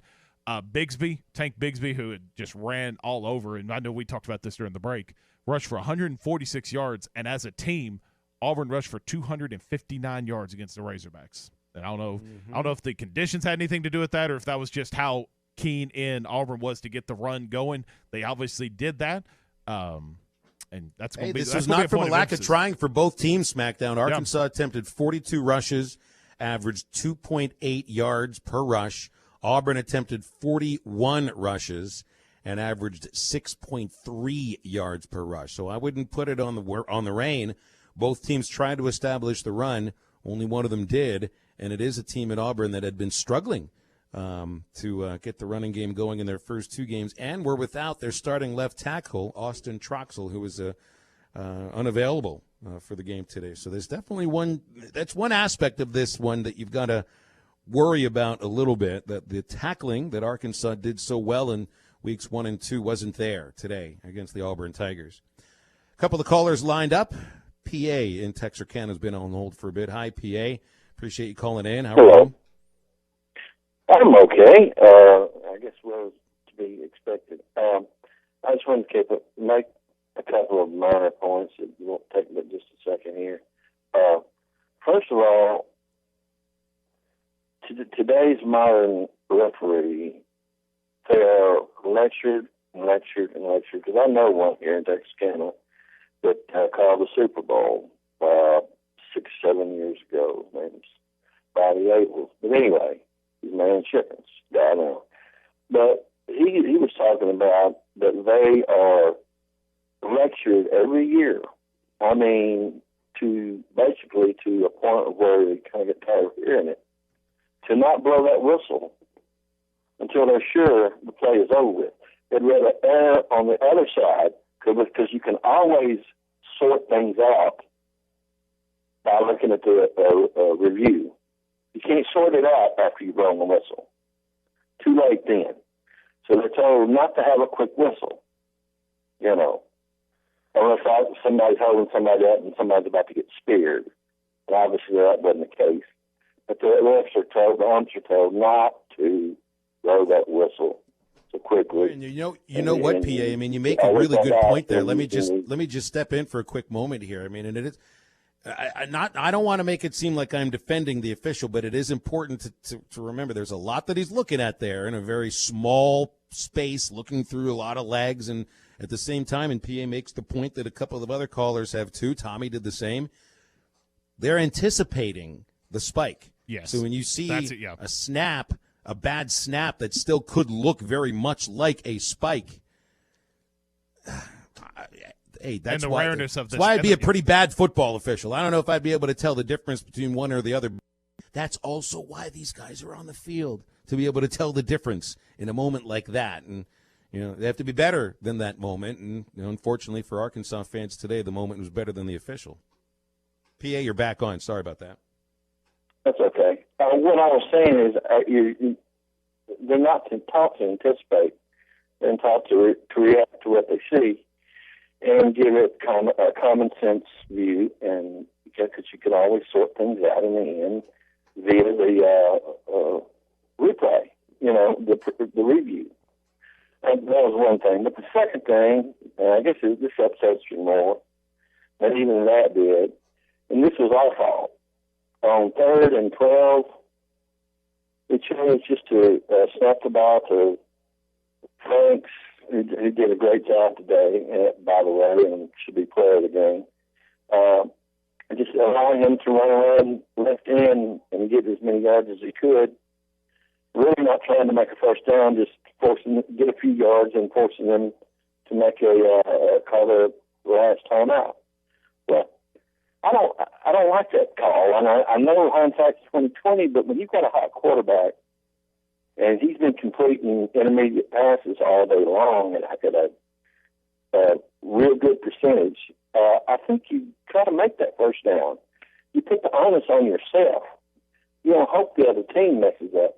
You hope that you're good enough to create a play where if we get a first down, the game is over with, done. They have one timeout to run the clock out. And to just say, well, we're going to run around the left end and with our quarterback, who's probably our 5th best runner on the team as far as speed is concerned. Now, he gets yards when he can and how he can. But you don't just give up on that 3rd and 11 or 3rd and 12 that it was. If we make that play, we win the game. And that's basically all I got to say. But I'm have mixed emotions about today, but it's hard to beat an Alabama team in Alabama in a situation like that, and I've come to accept that. It's not quite as bad as beating Texas used to be back in the 70s and 80s, but hey, we did a great job. The boys deserve to win, and I'm proud of every single one of them. I don't care if they muffed a punt or whatever or missed a block or whatever. They're out there giving it all they got, and I'm proud of every one of them, and I'm proud to be a Razorback fan. Thanks, guys. PA, thanks for calling in. Appreciate that very much.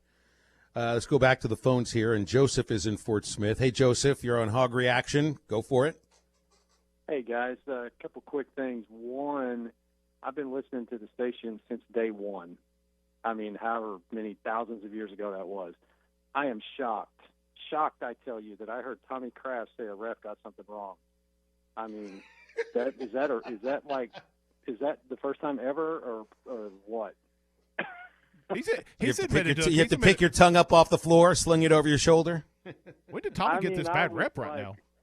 I had to pick my iPad. I was like, "Is that Tommy Kraft on there?" No, I'm just messing with him. But secondly, I want to take an issue just with the general argument that you can't blame it on the refs, because you can't in one breath say you can't put this on the refs, and then in the other breath say it was special teams' fault, because you're just shifting the blame around. I mean, we had the lead with however many seconds left, and the call got screwed up and cost us the end of that game. So we did what we had to do. We had the lead with less than a minute left, and Auburn screwed up, basically. But I'm not just picking on tonight or Tom. This isn't anything like that. It's just I hear that argument all the time that, well, you can't blame it on the refs. You should have made that play back in the Joseph, second quarter. Part of the argument there is that there is a fact about losing is that there's never just one reason, or rarely that there's one reason why you lose. It's a multitude of reasons, things that lead to another thing, that lead to another thing, that lead to another thing. And the whole point of Exactly. saying that, hey, it didn't need to come down to those last 60 seconds if special teams does their job. It didn't need to come to that. It did come to that. Well, and because but of if that, the the ref- bad call costs you the game. These things do not right, work but if the refs exclusively. if the refs had done their job, that's what I'm saying. I am agreeing with you. Basically, Phil, I'm agreeing with you. But yeah, special teams, and I mean, I thought we hired a special teams coordinator for this year. Anyway, that's another show. But yeah, they screwed up, but we got out of that hole and had the lead, and then the refs screwed up. So if the refs don't, I mean, let's just call it what it is. If the refs get that right, we get the ball taken in, it's over. Correct? Yeah, at that point in the game, right. Auburn didn't have any timeouts. Okay, so I mean, I agree with you, Phil, that it's like anything. It's a lining up of variables, right? If we'd have had 3 or 4 extra points, yeah, it wouldn't have mattered. But we didn't. However, we had the lead, and a screwed up call pushed us out of that victory. So again, I hear that argument all the time, and you can't say, well, it's not the ref's fault, it's this play. It's like you said, it's the whole flow of the game. But at that point, and one of you guys just made this point a little earlier, at that point in the game, I think it was Tommy, you got to get it. You got to get that right. And with all the replays, and they spent 5 minutes probably, just 5 real life minutes going through that, and still didn't get it right.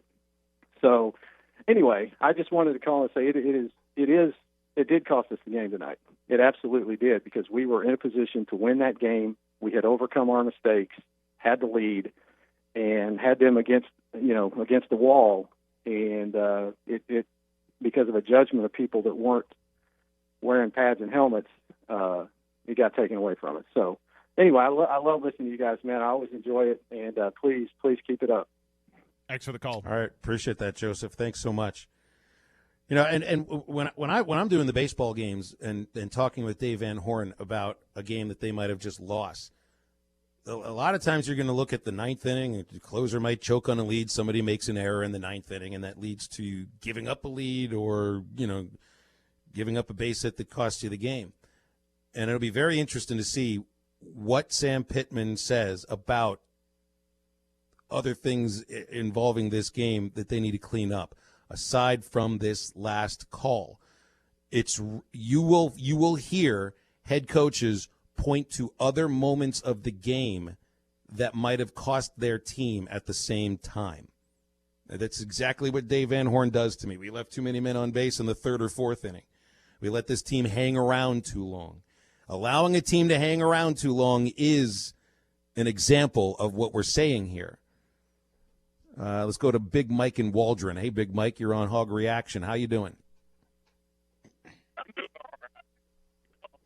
Well, I think you might be doing okay. Your cell phone signal's a different story. Try it again. You still there? Yeah, I'm still here. There Can you go. hear me? All right, we got you better now. All right, all you. The blown call, there was another one earlier on the fumble. The bad tackling. Put Malik in there. If you're going to put Malik and KJ in there, they need to have a run-throw option, not just run, and that's it. So that was that. But, my God, I was so proud of them, how hard they played. So, yeah, we lost, but I'm not going to count it. I love y'all. Goodbye. Thanks for the call, Okay. Big Mike. Appreciate you calling in there. Sounded like a resigned, upset, angry fan. I think we got plenty of them that have been calling in for these last 90 minutes, and we are taking you right up until 10 o'clock. We want all your calls and texts, whatever you think about this, 877-377-6963. Justin in Ocala thinks that the way that we're looking at it, by any logic, no team wins. Every team just costs their own loss. Well, in some cases, that's exactly correct. Yeah. That's exactly correct in some cases. James goes to say, is this as bad as the 2012 strike zone? Oh, he must be talking about the College World Series game against South Carolina. I'll leave that one to you. I wasn't at that one. I just remember reading and hearing and watching some of it, and, yeah, that was a pretty awful strike zone. And would I say that this is as egregious? Probably not, because it's one call instead of an entire game's worth of bad strike calls. I just wonder when you look at it from an official's perspective in that particular call. Tommy brought it up. I mean, you talked about it also, how, I don't want to say rare, but just how uncommon that play happening at that particular junction of the game where, like, the officials just weren't mentally ready for something like that to happen. Because, I mean, well, for one thing, SmackDown, I think it's pretty rare for a quarterback to fumble a snap where he's supposed to spike the ball. Yes. I don't know if I've seen that before. That's my point. Like, if you're an official, I would love to know, like, when was the last time something of this happened where they fumbled the snap on a spike attempt and then this happens? Because now correct me if I'm wrong, because I think they were talking about this on the broadcast, or Chuck Barrett and his crew might have mentioned it. If he'd have fumbled it and then spiked it forward, that would have just been grounding, correct? If I think I heard him say that. So if he'd have fumbled, yes, because it's the direction the ball goes. Correct. Yes. You know, initially before it hits the ground. After it hits the ground, it doesn't matter. Right. So if the ball goes 1 centimeter forward, it's a forward pass. So did it look like that ball went forward at all? Heck no. No part of it went forward. I just wanted to point out, just because this the rarity of that sort of a call where the officials just may not have been mentally ready. I'm not defending them at all. I'm just pointing out the fact that, like Tommy said, they're human. They're going to make mistakes, and it just sucks that it came down at that time of the game for the one mistake to cost Arkansas what probably could have been a victory. But like you said too, this whole show, there's a lot of mistakes that Arkansas could have corrected, and that play not have mattered at that point of the game. I don't want to make it seem like this call that we've been talking about is not important. That it didn't lead to Auburn's chance for the game-winning field goal. You know, they did have a chance for a go-ahead field goal a couple of minutes before that, but missed.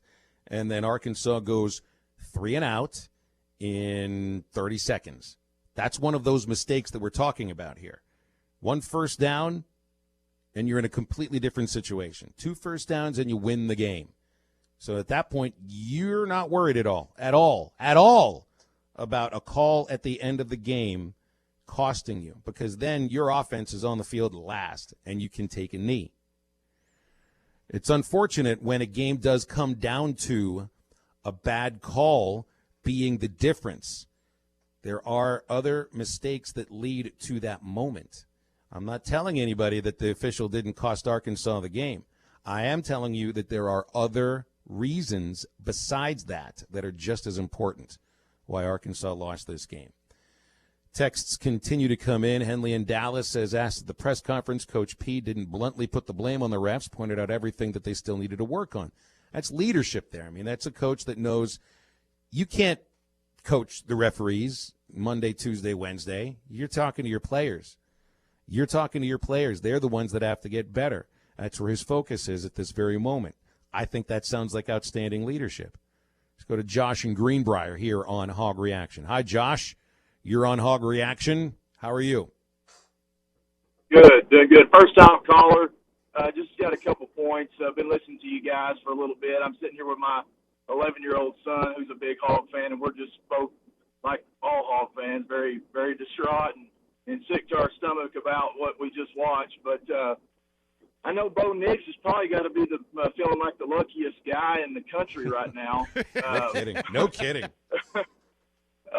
But in saying that, you know, before the season, guys, we had like the second toughest schedule in the country. You know, we've played the number 4 teams, 16 and 13 teams in the country.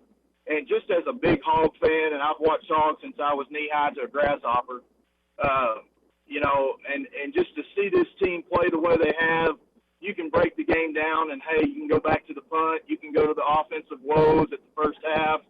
You know, you can break it down, but, like this caller, a couple of callers ahead of me said, basically what I'm kind of feeling, and I hope most Hog fans are feeling, is we got the lead. You know, we did what we had to do, making it 28-27. You can break it down and probably 10 or 8 plays there, that happened before that didn't go our way, or we could have called this or we could have called that. But we had the lead. We did what we needed to do to win the game, and the refs, just they couldn't get it right.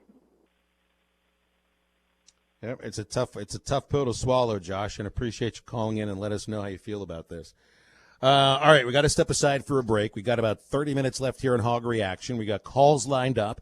If you want to get with us, and we are running out of time, 877-377-6963. Auburn 30, Arkansas 28. That's the final. We continue to react right after this. This is Hog Football Reaction.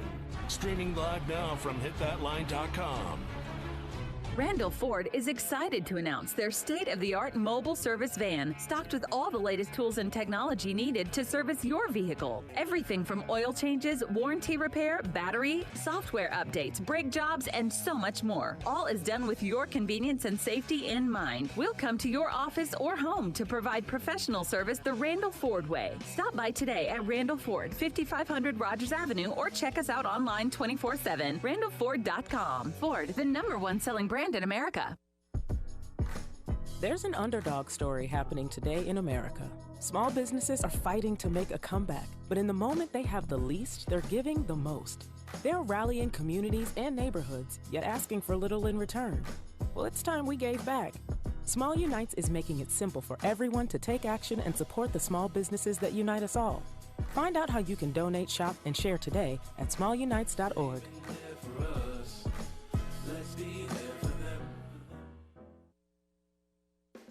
Hello, sports fans. I know you are ready for sports to return. Hi, this is Sherry Traylor with Floyd Traylor Honda, and we have been proud to be your local hometown dealer for over 43 years. Come out and see us at 3200 South Zero Street and see all of our models we have in stock. Or give us a call at 479-434-5975. And you can check out our full inventory online at trailerhonda.net. And remember to please buy local. Do you have sleep apnea? Are you tired of dealing with a CPAP every night? The noise, the constant cleaning, your wife telling you she can't take the noise anymore. Dr. Bo Sparkman at Family Dental Care of Fort Smith can help you with sleep apnea with a custom dental appliance that allows you to get rid of that annoying CPAP. Dr. Sparkman has years of experience and has treated hundreds of patients just like you. Call for your appointment today, 785-1419. That's 785-1419. Get rid of your CPAP with Family Dental Care of Fort Smith. Winter is just around the corner. At AOG, we realize some customers are facing new challenges because of the pandemic. We're here to help. Our customer service team can offer you a wide array of payment options or direct you to utility payment assistance agencies in your area for help. Please call us at 1-800-842-5690 or visit AOGC.com. Thank you for being a valued AOG customer. We're all in this together.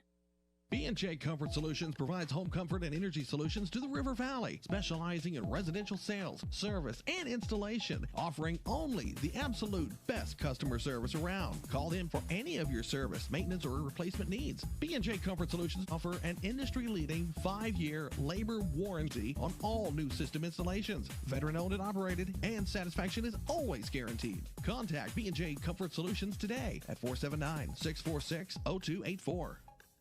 Art's Barbecue and Burgers has several new items they've added to the menu. Stop by Art's and try something new, like the El Diablo Burger, a spicy pork patty with grilled jalapenos, hot barbecue sauce, and pepper jack cheese on Texas toast. Or the all-new smoked Philly beef sandwich, or the patty melt, and backed by popular demand, the 14-ounce smoked ribeye. Plus, Art's can handle all your game day home gating or tailgating menus. Try something new at Art's Barbecue and Burgers on Rogers Avenue next to Aaron's in Fort Smith. Did you know that you can get your car serviced or repaired without ever leaving your house? All you have to do is call Jody's Auto Service Center at 479-649-3399. Jody's will pick up your vehicle, service or repair it for you, and return it fully disinfected to your driveway. Pickup and delivery is free for jobs $75 or more. Jobs less than $75 can be picked up and returned for a $10 fee. Let Jody's Auto Service Centers handle all your service and vehicle repair needs. Call 479-649-3399. Jody's Auto Service Center. Back again at Harry Robinson Salisaw Ford, 1 mile south of exit 308 off I-40 in Salisaw. You're home for the Ford F-150 and up to $12,000 off. They've got the biggest selection, over 40 in stock, including great work trucks. Troy, you've got the truck for any need, any trim level, any package size, including a great work truck. Hey, we definitely do. Right now, we have an awesome selection of these work trucks out here. Listen, guys, if you're looking at spending just a little bit less money on a full-size crew cab truck, right, you don't want to spend $50,000. Come out here and see us. We have a giant selection right now. Whether you're looking for that work truck or you're looking for that King Ranch or that Platinum, come out here and see us and take advantage of what we got going on. Or if you need 3, 4, 5, a dozen trucks for your company, right here's the place. Hey, it definitely is. Take advantage of what we have going on. Like I said, this inventory, a lot of people don't have the inventory we do. We have a lot of these work trucks out here. We got a lot of these higher trim levels too. So come down here, guys. Take advantage of it. Harry Robinson Salisaw Ford, 1 mile south of exit 308 off I-40 in Salisaw. ESPN 95.3.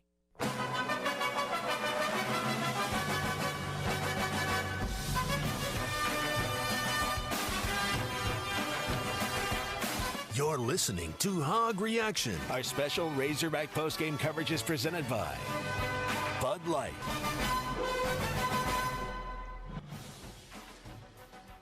We're short timers here on Hog Reaction. Another 23 minutes to get in with us. 877-377-6963. Trey Biddy put out a tweet that does look pretty interesting when you're talking about this backwards pass, fumble by Bo Nix. Ref's whistle's not supposed to matter upon review, changed years ago. So Arkansas's immediate recovery of the fumble means that they should have still had the ball regardless of a whistle. It's just referee error. That's the sort of stuff that the SEC office will have to come out with a statement of some sort. They can't just stick their head in the sand about this, or can they? If it was Alabama, it was LSU, if it was Florida, Georgia, complaining about a moment like this, well then, hey, maybe they would put a statement out about it. Are they going to do that for Arkansas? Who knows? Probably. Maybe they should. They do need to. No, they This need is to say something. this is a play that you're not going to be able to just hide about. No doubt about that. A Before couple you of get- calls on hold. Do we need to take a call? What do you need to do? No, here, nothing. I was SmackDown? just going to do a score update. Let's take these calls real quick. All right, let's go to Ryan in Little Rock. Hey, Ryan, what's going on? You're on Hog Reaction. This is my first time being on here, so I'm still getting used to it. I'm from Arkansas Baptist College. I'm a interim football coach, so nice to meet y'all. Well, thanks for calling, Ron. We appreciate you. Appreciate you staying up here late with us. Hi. I saw a couple things that they can be fixed. It's very simple. They were just the basics. So that's the good thing because, they'll be able to get that fixed better next week, hopefully. Like on the tackling, they had penetration, but there was a couple times where they were just on tackling and reaching instead of going through the form tackling. And then as far as the late in the game, do y'all know if they have a check with me, like for the quarterback, where if he sees they were loading the box late in the game, they were expecting a run, where he can check it to a quick pass? I think you saw that several times, Ryan, and that's what we mentioned earlier in the show, is the fact that as far as the offense, they weren't going that fast, Phil. They were going no huddle, but you were always seeing Felipe look back at Kendall Browse, the offense coordinator for the Razorbacks, checking the play, whether it was an audible or just making sure the right play was called based on the defensive alignment. Ryan, I saw it several times yesterday where where Felipe Franks would either check off the play or Kendall Browse would force the audible. All right, Ryan, appreciate you calling in. Hey, we have a tweet from the SEC Officiating Twitter account already. This came out 4 minutes ago. I'll read this verbatim. This is titled, Comment on Play at 30 Seconds to Go in Arkansas-Auburn Game. Quote, during the third down play at 30 seconds in the fourth quarter, the officials on the field sounded their whistles and blew the play dead as they deemed the passer illegally grounded the ball to conserve time as governed by the rule book. And they spell out the actual rule. They continue, during the subsequent replay review, there is conclusive video evidence that the pass was backwards. However, that's the word you didn't want to hear, right? However, because recovery of the football was not clearly made in the immediate continuing football action, the ruling on the field was determined to stand under Rule 12-3-2-E-1. Both the determination of a backward pass and the underlined immediate clear recovery are required to reverse the ruling on the field under the formerly prescribed rule. So, according to this statement, the pass was backwards. But there was not an immediate recovery. But there was not an immediate recovery of the fumble. So, therefore, the review does not recognize a recovery of a fumble. So it goes to, I guess in this case, even though you have conclusive video evidence that the pass was backwards, you can't reverse the call because there's no immediate clear recovery according to the replay official. This is coming out, what time did the game end? Game ended at, 7:30? About 7:15, 7:30. 7:15, so this comes out a little more than 2 hours later from the SEC office. That's quick. It's a lot quicker than usual. Yeah. A lot quicker than usual. I just wonder. But it is also a definitive answer, too. Or did you see an immediate recovery? Did you see Arkansas players jump on the ball, or did it take a couple of moments? I would argue that it took a couple seconds before, and correct me if I'm wrong, I believe it was Joe Fouché that landed on the ball the second time, because it seems like they downed it, and there was at least maybe 2 or 3 seconds by the time a defender came in and dove on top of the ball, I believe it was Joe Fouché. I could be wrong in saying that, but a Razorback did jump on it. I guess it wasn't, quote-unquote, immediate, but 2 or 3 seconds is pretty immediate, and I may be biased in saying that, but, at least they acknowledged that it was a backwards pass. Or that it was a lateral. I know what I'm doing after the game, after this show, SmackDown. I'm heading back. I'm gonna just watch that play over and over again, and just. I bet you if you get on Twitter, moment by moment, we'll look frame by frame and see what happened there. One more call before we take a break here. Let's go to JT in Hot Springs. JT, my man, good to talk to you. You all right tonight? Hey, Phil, SmackDown. Actually, I'm pretty upset, and that even upset me more, you reading that rule, because what's an immediate recovery? Because onside kicks, there's not an immediate recovery. There can be a fumble, and you've seen the ball get bounced around for 10 yards before there's an immediate recovery. That frustrates me. I'm not one of these who wants to blame officials for losing a game. There are several plays we could have made. I even tweeted it out in the first half. There are plays there. We've got to make them. We should have been up at halftime instead of being behind. That's on us. That is on us. But at the same time, we can't control officiating. And I sent you a text, and you responded. There's logic in the text. If there's replay is to get it right. It's to fix what the officials missed on the field. How can you sit there and replay it and say, well, we didn't see an immediate recovery? There was a recovery. The ball got bounced around. He threw it down. It went back 6 yards behind the line of scrimmage. Of course it's going to take time to get there because the offensive line is blocking people still. There was a clear hold on it also they didn't call. I'm not going to complain about that part. There's just little things that you can't just say, well, it wasn't an immediate recovery. What was it supposed to happen? The defensive tackle fall right on it, then that's the immediate recovery? Yeah. Well, it's like, what's the definition of immediate? SmackDown asked that question. It's a good question to ask. Yeah, but we should have made more plays. We had the opportunities there. Legitimately at halftime, it could have been 24-10. We should have been up. And we were down 20-12. So we had it. I'm conflicted at this moment because I'm so proud of the fact that they have fought their butts off the way they have this year. Amen. That's what I've wanted to see. I sat there, Brett Bielema was last year, and almost came out of the stands against TCU, watching Austin Allen get sacked 3 consecutive plays and sitting there, where's the fight? Why aren't you fighting for your teammates? Because that wasn't Razorback football. The last 2 years, I don't know what that was. That wasn't Razorback football either. This is. This is what I grew up watching. I'm 43 years old. I knew that we always fought. You can say one thing. We may be little old Arkansas, but by God, you're going to know we're here. We're going to fight you. We didn't have that last few years. We have that again. And I am proud of them for that. I'm so heartbroken that we lost. I'm so mad that we lost, and we should have won the game. But I'm proud of the way they're playing. I love them for that. JT, I think I think you got a team that definitely is going to make you feel proud to be a Razorback fan, even in defeat. And the good news here is the things that you got to clean up, you can clean up. You can fix punt blocking. Yeah, absolutely. Yeah. We've already seen this team the first 2 weeks wrap guys up and tackle. It didn't happen as much today. Yeah. These are mistakes that can be cleaned up.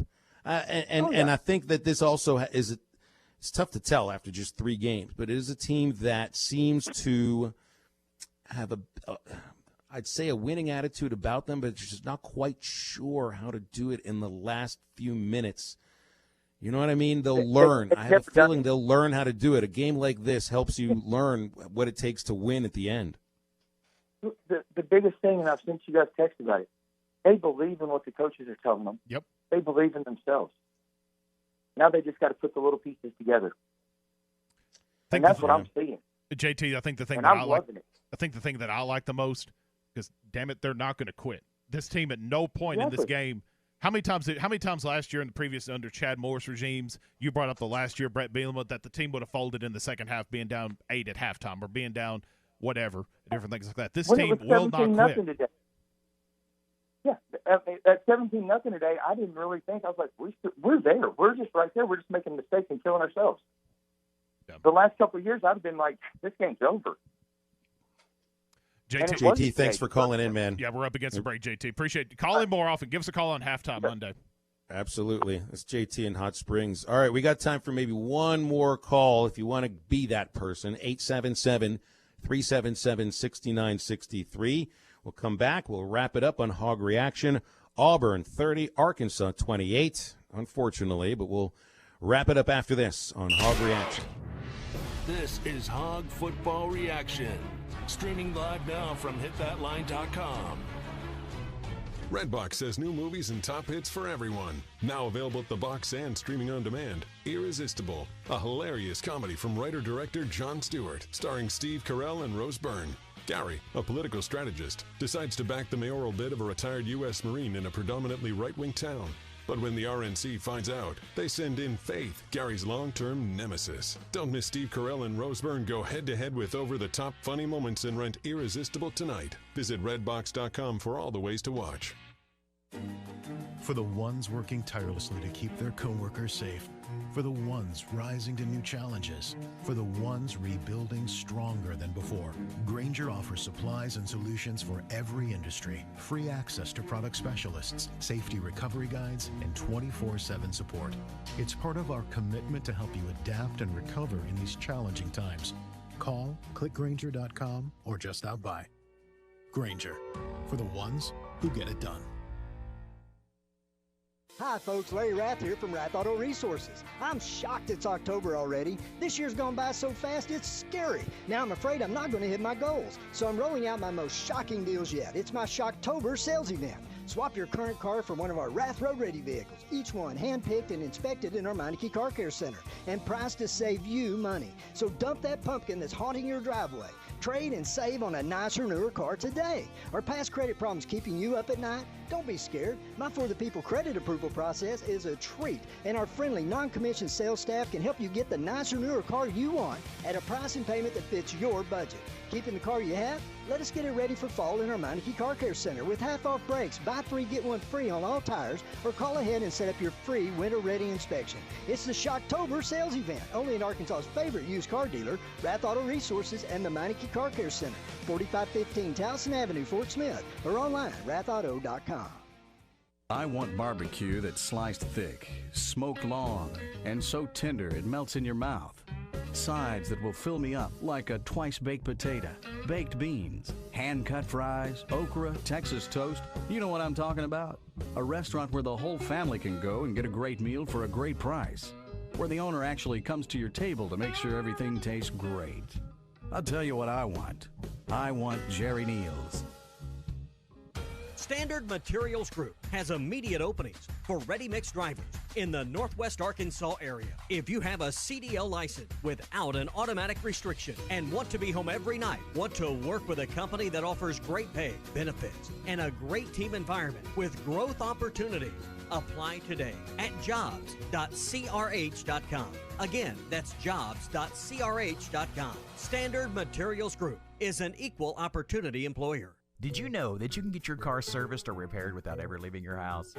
All you have to do is call Jody's Auto Service Center at 479-649-3399. Jody's will pick up your vehicle, service or repair it for you, and return it fully disinfected to your driveway. Pickup and delivery is free for jobs $75 or more. Jobs less than $75 can be picked up and returned for a $10 fee. Let Jody's Auto Service Centers handle all your service and vehicle repair needs. Call 479-649-3399. Jody's Auto Service Center. Are you ready to take the next step? Want to make real money? How about averaging $2,800 per week? United Welding Institute is accepting new students to shape into high-paid career welders. Graduates of United Welding Institute find great-paying jobs in the oil field, power plants, refineries, pipelines, and more. United Welding Institute in Pottsville, Arkansas has been training professional field-tested welders since 2013. Change your life and call 479-968-3390 or visit UnitedWeldingInstitute.com. Whole Hog Cafe in Fort Smith wants you to know dine-in service is now open, recognizing all state and CDC guidelines. Takeout and delivery service remains available as well. Whole Hog Cafe Fort Smith is also, until further notice, open Tuesday through Saturday from 11 a.m. till 6 p.m. The Whole Hog Cafe on Borough Road also has a drive-thru for your convenience. Call Whole Hog Cafe on Phoenix Avenue or Borough Road, or order online at wholehogfortsmith.com for your award-winning Memphis-style barbecue and sides. The biggest selection and the lowest prices on a new Buick are at Harry Robinson Buick GMC. The 2020 Buick Encore has plenty of cargo space, and it's loaded with technology, only $19,995. And the 2020 Buick Envision has all the features and seating for 5. Take $9,000 off, only $28,985. The biggest selection and the lowest prices are at Harry Robinson Buick GMC. Exit 11 off of I-540 in Fort Smith. ESPN 95.3.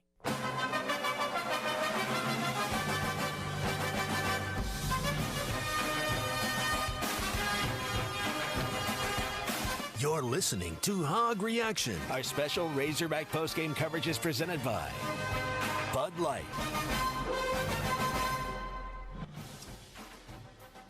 Well, that's going to do it for us here on Hog Reaction, and we appreciate your calls and your texts, and yes, your frustration. We all feel it tonight, as Arkansas, at one point, down 17-0. Outscore Auburn 28-13 in the last 36 minutes of this football game, but unfortunately, Tigers get the field goal by Anders Carlson, and that's all she wrote. 7 seconds left, and that field goal goes up. Jason Autry was the head referee in the game. I know you want to know that name. We'll be talking about it throughout the next week. Arkansas's got to clean up special teams first and foremost before next week against Ole Miss. Ole Miss has they've got Alabama within the final, let's see here, 12 minutes. Alabama leading 42-35 early in the fourth quarter. 49. Kentucky. 49, pardon me? 49-45, Alabama's up. 49-45. There we go. I got to refresh the page here. There it is. 49-45, 7 minutes left. Kentucky up on Mississippi State 21-2. This is insane. In the fourth quarter, KJ Costello was replaced in that game after throwing 3 interceptions. Wasn't they supposed Hill back to action. Wasn't he a Heisman contender when he beat LSU? All the other games are finals. A&M upends Florida at Kyle Field 41-38.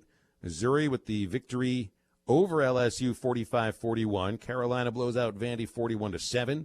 Georgia remains perfect with a 44-21 win over Tennessee. And Auburn beats Arkansas 30-28. We appreciate all of you calling and texting for us all throughout the evening. Thanks to the folks at ESPN 99.5 for providing the studio to do the show today. You heard us as well on ESPN 104.3 Harrison Mountain Home, ESPN 96.3 in Mena and Hot Springs, ESPN 95.3 in the River Valley. And we'll be talking about this all next week on all of our shows on ESPN Arkansas and ESPN Northwest Arkansas. For SmackDown, for Mason, this is Phil. Appreciate you tuning in. Maybe the Hogs get Ole Miss next week. One thing's for certain, we'll be talking about those Hogs with you until the Hogs come home. Thanks for tuning in today on Hog Reaction. Curtis Car Sales has been serving the River Valley for over 40 years and takes pride in offering exceptional service. Whether you're looking for a car, truck, crossover, or SUV, Hertz offers a big selection of the most popular brands. They're friendly, offer a no-pressure car shopping experience, and their vehicles are high quality and priced competitively. New